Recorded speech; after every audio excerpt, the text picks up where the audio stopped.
Фотографии, сделанные с разницей в 3 года, наглядно показывают, каким был Мариуполь в 2022 году и как он восстанавливается сейчас.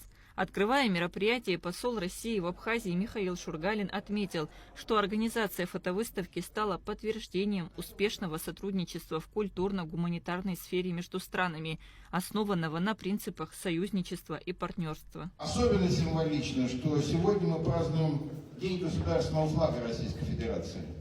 Поднятый над Мариуполем в 1922 году, он стал символом успешного восстановления города, пострадавшего от нацистско-бандеровского зверья, залогом возрождения всех новых регионов нашей страны. Отдельно хотел бы отметить значимый вклад в организацию фотовыставки администрации президента Российской Федерации, Министерства иностранных дел Российской Федерации и Федерального агентства по делам содружества независимых государств, соотечественников, проживающих за рубежом, и по международному гуманитарному сотрудничеству.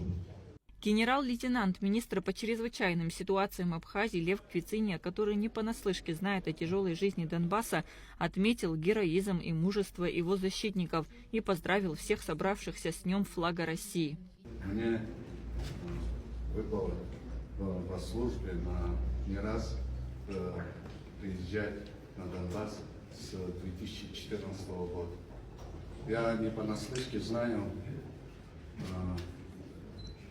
через что пришлось пройти жителям Донбасса. Я видел разрушенные города, видел людское горе и детей войны.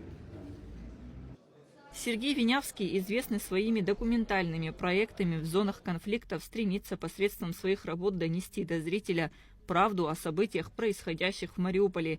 Его снимки – это не просто фиксация разрушений, но и свидетельство стойкости местных жителей, их стремления к возрождению и возвращению к нормальной жизни. Работа Сергея Винявского показывает нам реальные изменения в регионе, в жизни и настроении его жителей, являясь сильным аргументом и информационном противостоянии с лживыми, фейковыми новостями западных СМИ. Для людей, никогда не посещавших Мариуполь, не прочувствовавших на себе всю тяжесть трагедий, перенесенных ее жителями, особо важно увидеть этот фотопроект.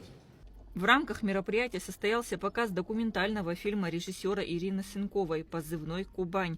Фильм рассказывает о простом парне, русском солдате, мобилизованном Александре Мальцеве, который отправился в зону СВО и за свои подвиги получил высшую награду страны – Герой России. В марте 2023 года он умело руководил группой бойцов своего взвода при взятии опорного пункта противника, когда часть его сил была уничтожена, а другая взята в плен.